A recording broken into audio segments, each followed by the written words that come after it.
Blanc. That's how the story ended. The Lantern King vanished without a trace, and we never heard from him again. Nyrissa helped return the kingdom to Golarion and followed her beloved there. After celebrating the victory with great fanfare, everyone began work on restoration efforts.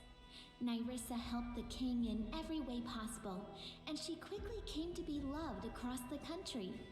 No one would have thought that this kind nymph was a former villain, so recently guilty of causing all those afflictions.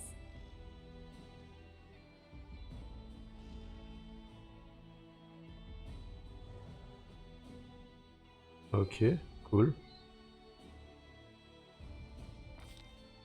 Under the wise leadership of the king, the stolen lands became a true country. There was still much to be done, of course, and some of it will need to be finished by our heroes' descendants. But there are no longer cut purses on every corner, and the peasants aren't afraid some new self-proclaimed chief will show up and strong-arm himself into power. Cool. The king did the right thing, leaning on the richest citizens of the stolen lands in his ruling. Thanks to their many trade relations, money floods into the kingdom, and the fact that the private mercenary armies bought with the merchants' money continue to gain power can still be overlooked. Ouais, c'est pas trop pour ça, pour la dernière partie, mais bon. Et puis, non, je suis pas trop d'accord sur ça. Je pensais que j'avais équilibré les choses, il y a peut-être un truc. Sur le nombre, peut-être que j'ai favorisé plus. Moi, je sais pas.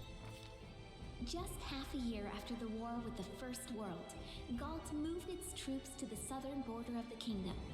Their attack was rebuffed. The enemy state's infantry retreated when the army's wizards brought down rains of fire and magical arrows on the heads of the flabbergasted enemy soldiers. Since then, Galt hasn't risked crossing any borders again, fearing cruel retaliation for further insolence. Ok. How do you turn the stolen lands, savage and unruly, into a stronghold of safety and stability? The king found an answer by creating a police state. There are always some who are unhappy with the excessive interference advisors have in the citizens' lives, of course, but their protests are easily overlooked. Un état policier, je sais pas trop. En matière de sécurité, vous avez préféré réagir aux menaces de façon ferme et rapide pour les traiter à leur source. Ok. Je crois que ça c'est... Donc on est en train de faire du cas par cas là. Ok. Faudra que je regarde après encore. The feud between Brévoy's north and south, which had been smoldering for ages, never sparked the fires of civil war. Through great effort, our king managed to bring both parties to the negotiating table. While Rostland didn't gain its independence, it did receive wide autonomy rights.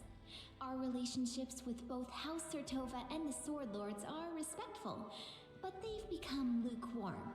Because of us, neither side got everything they wanted. Casil Aldori settled in our capital, though he left politics to teach dueling. Ok, cool. Ça me dérange pas. Led by careful, level-headed Dugaf, the Tiger Lords tribe reunited and started to lick the wounds left by the erratic Armagh. Little by little, they once again became one of the strongest mercenary armies in the region. Alors, j'ai jamais revu Armagh. Assured our king of his friendship. Ni The tarte. king always stayed on his toes, understanding that anything could happen when that old fox is around. Exactement.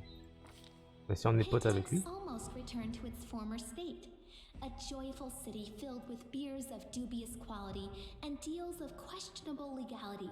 The old trade houses lost the crown, but they retrieved the property Iravetti had taken from them. Soon, Pitax became almost like a second capital in the kingdom, a thriving city through which rivers of money from across the region ran. Unfortunately, we get much less of this money than we would like. Governor Lyachenza turned out to be helpless against widespread embezzlement. Pitax. Restera Pitax. Maestro Bellavara gave the Academy of the Arts a second wind, throwing out mediocre students and sycophants. She gathered within its walls talented visionaries, rebels, and freethinkers, those whose gifts felt cramped within the walls of more respectable institutions. She managed to do what Iravetti never could, namely make the Academy truly famous, albeit scandalously so. And so what if, instead of odes to the king, the Academy releases sneering pamphlets and revolutionary leaflets? It only helps his reputation as a true patron of the arts. Sarcastique et des prospectus révolutionnaires. Tant que c'est pas contre moi. The dangerous man-eating trolls disappeared entirely from the forests and swamps of the Stolen Lands. Kobolds, though, being sneaky and clever, are still sometimes met by travelers and hunters who wander off the beaten track. Some even say the short reptiles still praise the great King Tartuk, but no one knows for certain. As soon as anyone approaches the kobolds, they forget their military honor and turn tail. Bartholomew Delgado still serves the king loyally. From time to time, he orders peculiar mechanisms and substances from all corners of the world. After receiving them, he spends a few days bragging about some great discovery he's about to make, then ends up gloomy for a few months. Then he receives another package, and the process repeats itself. At night, chilling screams are often heard from his laboratory. After enduring so many storms and troubles, Varnhold eventually turned into a real city. Daring settlers decided to conquer the vast, wild expanses of Dunsword, and despite all odds, they succeeded. The modest colony that almost vanished at the hands of an ancient lich turned everything around to become a thriving city with lively river trading. Magar Varn didn't stay at the court for long. Having saved some seed money, he left service and organized a new Varnling host together with his general. And this new party of mercenaries has already helped our kingdom more than a few times. Cool. Peace reigns in the caves beneath the old sycamore. The kobolds and mites continue to explore the depths and learn simple crafts from each other. Rumor has it, the first mite-kobold wedding even happened not long ago. That said, settlers still aren't rushing to build new homes in the area. Some kind souls even put up warning signs along the roads. Beware, traveler. Steer clear of the old sycamore. Another inscription soon appeared over the sign, though. No keep going treasure ahead honest. Oleg's trading post continues to thrive, attracting even more travelers. Much to its owner's displeasure, a small town is springing up around it. Despite Oleg's grumbling, he and his wife are well regarded by everyone, and Svetlana was even elected town chief. Making sure her sister was safe, the former bandit Kressel traveled south. Her trail went cold somewhere in Absalom's docks. They say she changed her name again and now serves on a trade ship, hiding from old acquaintances.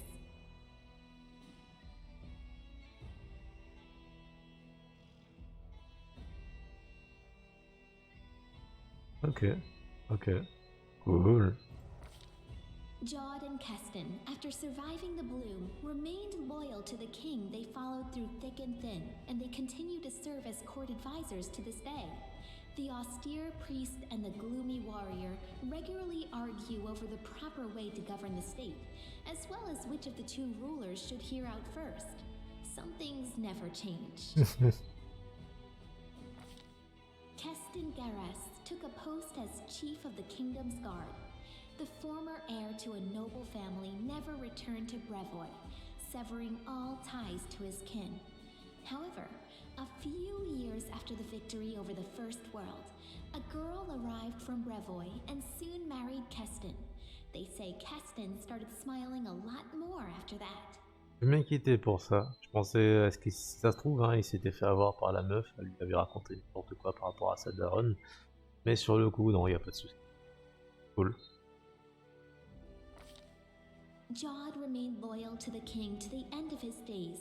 healing the sick and generously sharing his austere wisdom with anyone who wished to hear it, and some who didn't. Having fulfilled his duty to the ruler, Erastil's priest peacefully departed this world, surrounded by friends and disciples. Cool. Il méritait. Tisana, Lamashtu's priestess, didn't remain in the king's service for long. One night, she just disappeared from the castle and set off for the kingdom's borders, preaching to anyone who would listen and granting the needy the blessing of the mother of monsters. J'espère qu'elle va pas semer le chaos quand même. Même si ça a été cool qu'elle nous ait donné quand même un petit bonus à la fin. Having participated in Lamashtu's ritual, Oh. Alika gave birth to a strong and healthy baby. Sadly, the child grew into an unruly and violent adolescent. Having maimed a peer at just 10 years of age, the boy escaped to the Gnarl Marches, fleeing the rage of a mob that tore his mother to pieces instead. No one knows what happened to the lad, but legends of Lamashtu's child, who sometimes kills lost travelers and sometimes leads them to safety, are passed on by word of mouth throughout the area. Ouais, j'avoue, ça, je sais pas. Est-ce qu'il aurait préféré être... Voilà. Un bébé n'est ni bon ni mauvais. Ce sont les parents qui les éduquent. En l'occurrence, là, la Mashtu, elle a fait du sale. The Fae took a fancy to the kingdom, feeling totally at home here. They often play various pranks, but they never do any serious harm. Falcos and Teresia managed to restore the magic forest. Once freed of the anger of the scythe tree, people returned to the abandoned village, and it became a haven of friendship La vieille between belle dame, the elle Fae doit and pas ordinary apprécier. people, just like old times. The lizard folk of the Longtail tribe returned to live on the shores of Candlemere, but they couldn't return to their ancient way of life. Living alongside people, the lizard folk adopted their behaviors, habits, c'est and dommage. even religion. More and more of the Longtail tribe pray not to the spirits of their ancestors, but to Erastil or Oh non. Golarion. They even began to forget their original language. I hope someone writes down their songs and legends before they all sink into oblivion. C'est ça qui est le plus triste. Ils ont délaissé le culte de leurs ancêtres. Et ils ont même commencé à oublier leur propre langue. J'aurais préféré les laisser tranquilles. Non, mais si on les avait laissés tranquilles. Non, là, je suis pas... Ouais. Non, fallait les sauver. Je veux dire, ils allaient mourir si jamais on les laissait. Avec le faux follet ancien, là. Mais j'aime pas du tout ça. A delegation of wizards from Absalom and other areas appeared in the kingdom one day, asking for permission to examine the lair of the Lich Farneris the Thoughtful. After completing their research, the wizards spent a long time thanking the king for freeing the world of that monster. In their opinion, he'd been capable of causing the end of the world, maybe even 2 worlds. Oh, ok. The sweet teeth departed on a journey, hoping to see as many wonders as possible of this world and others. They keep sending us news from every corner of the map. Their bright painted wagon, drawn by a bull mastodon, crisscrosses Golarion, somehow appearing in the center of one incredible story after another. Cool pour eux. Ils sont un peu... Ils sont un peu simples, mais ça fait leur charme. Evindra settled down in the Tuskwater and visits the capital often. She became a friend to the people of the kingdom, helping them and teaching them how to treat the lake life with care. Parents allow their children to swim in the Tuskwater at any time, day or night, secure in the knowledge that she'll look out for them. Ok. Cool. After the victory, the storyteller abandoned his affairs and began spending a lot of time alone in contemplation. He eventually bid farewell to the king and left Il était his qui land. au final? But I suspect the inhabitants of Golarion haven't heard the last of this mysterious traveler, for his own story is hardly finished. The ancient artifacts gathered by the king built the foundation of a museum collection that has become famous even in far-off Absalom. J'imagine, je me demande s'il y a un speedrun par exemple, et dans quelqu'un qui passe pas son temps à récupérer tout ça. Est-ce que ça serait là cette ligne? Mais c'est qui en fait? Amiri remained a pariah to her native tribe, but she stayed close friends with Nylak, who ruled the Six Bears wisely and taught them to survive in the unfamiliar plains and cities. The restless barbarian would often travel for long stretches of time, but sooner or later she would always return to her old friends, bragging about new scars and recounting new feats, many of which Nylak immortalized in song. Ah, ok. Bon, tant que tu meurs pas, mais c'est cool. C'est cool, j'aime bien Amiri. Valerie stayed to serve the king, and to this day she continues to be a muse to many people. Not just bards and admirers, but to warriors as well. Honest and resilient, Valerie is not just famous for her feats in battle, but also for her patience and kindness, which she says the king helped her discover within herself. Oh, ok. Surtout le mot patience. Ok. Harren became famous, respected by dwarves throughout our kingdom as well as our neighbors, even as far as the Five Kings Mountains. He's often been asked to help out or teach others, and he's never denied anyone, despite his grumbling. Some people even listen to his preaching. Lucky for us, there's a lot less howling about the end of the world now, and more wise words of moderation and humility. Not all of his disciples turned to Grotus, but everyone took away something useful from his teachings. Cool. Jaethal spent some time at the king's court, but she then left to do whatever it was her new goddess required. She must have become a great inquisitor for Pharasma, as no one would know the ways of the undead and Urgathoa's cultists as well as a former undead cultist would. She was also seen in the company of Salim Godafar. It's unlikely the two became friends, being so different from one another, but it's a known fact that they worked together. Ah ouais. Ce mec-là, on l'avait croisé dans le château des lames. Octavia didn't stay still for very long. Soon, she and Reg went to Numeria and started a huge slave rebellion there. They didn't manage to destroy the Technic League, but to this day, slaves speak their names with admiration, and slavers with terror. Over the course of their journey, the two grew as close as ever, leaving their quarrels and resentments behind. After returning from Numeria, Octavia settled in her mother's house and became the king's advisor and loyal companion. Ok. Rigangar left for Numeria with Octavia to start a slave rebellion. Over the journey, he really matured and learned to understand others, as well as how to control his anger. After he returned, he took a position in the king's court. Being both formidable and charming, he inspired fear in the hearts of some and lust in others. There are even some rumors that he almost talked Octavia into marrying him, and possibly even continuing the Della Fiorni line.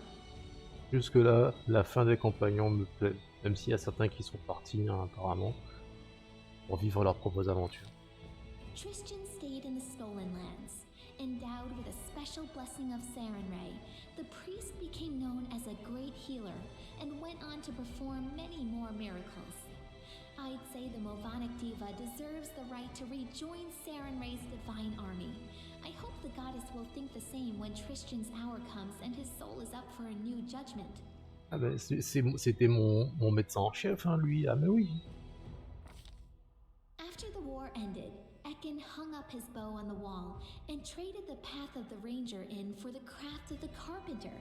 It may not be the most heroic ending to a tragic story like his, but as Torag is my witness, Ekin's happy with it, as is Alina, who became his wife and is bearing his child. Any baby born into this family will be pretty lucky, since the king himself still visits his old friend and will likely become the child's patron. Ouais, cool. C'est une bonne fin pour Nicholas Econ. returned to the life of a traveling explorer, frequently visiting his favorite kingdom. He said so himself. His famous work studying the First World all opened with a dedication to his longtime companion, the king. Sometimes, during Jubilost's performances, all kinds of chaos would break loose. Viewers turned into unicorns, or would be teleported to the top of a cliff.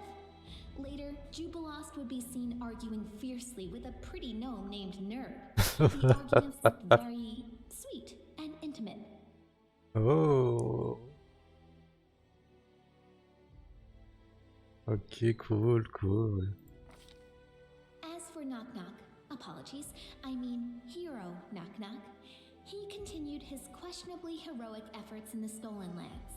Despite whatever mess he fell into, no matter the danger he leapt into, he always seemed to scrape through just a little better off than before. Like true heroes, he simply never gave up, struggling on and meeting the challenge of each new day with a spirit that no mishap or misfortune could ever quell. Cool. Kalika remained in the kingdom, though her desire to witness the world's wonders keeps driving her to take long journeys. But when she is home, she spends much of her spare time with her sister. They don't quarrel anymore, and have stopped dragging each other into trouble. Cool, cool. Canera settled down in the capital and became a very busy entrepreneur. It seems as though every hour is planned, meeting with rich merchants or inventors whose work she's promoting. But on her way home, she never fails to stop at the market to personally buy some sweets for her sister. Between Canera's business sense and Kalika's charm, they founded and successfully run not one, but 3 organizations. A trading house, a shelter for tiefling children, and a school of magic devoted to Nethys. Cool. Nyrissa and her beloved king live happily together, setting up the kingdom hand in hand. Their union somehow linked the unruliness of the First World with the order of material plane.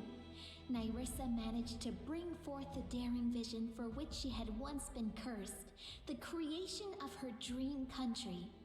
Our kingdom is now a flourishing land, taking the best of both wild nature and structured civilization, and our capital is an amazing garden city, which visitors from all over Golarion come to see. Cool. Elle méritait une bonne fin. Une bonne meuf, mais la malédiction... Au début, tu peux te dire que ouais, tu vas la détester, hein. Ce qui est compréhensible pour tout ce qu'elle fait. Mais quand tu comprends, tu commences à la connaître. Cool. As for myself, Ouais, the toi. author of this book, Lindsay, who never chose a pretty nickname, I'm still here, inside my creation within the Capital Library. I live just like I always dreamed, surrounded by people and books. And not a day goes by without someone turning my pages. My story inspired many others to take up the quill. My readers have written many fierce books, articles, and pamphlets, flinging truth in the faces of tyrants. What more could I dream of? I hope, oh honored reader, that this story offered you some daring ideas. Or at least some entertainment. In any case, it's time to set the final period. En vrai, à la fin, elle m'a manqué. En vrai, elle m'a manqué à la fin. Et c'était Lindsay, quoi.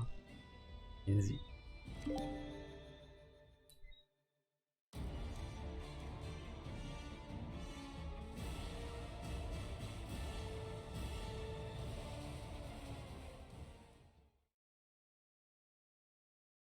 Ah là là, quelle aventure, mes aïeux. Quelle aventure, mes aïeux. C'était cool. Par moments, j'avoue que c'était chiant. Mais globalement, cool. Je pense que je vais faire peut-être une petite vidéo concernant ce que je pense du jeu. Sur ce, les amis, merci d'avoir regardé cet épisode final. Passez une excellente journée ou soirée, quel que soit l'endroit où vous vous trouvez. Portez-vous bien et surtout n'oubliez pas d'être à l'affût du fun. À bientôt.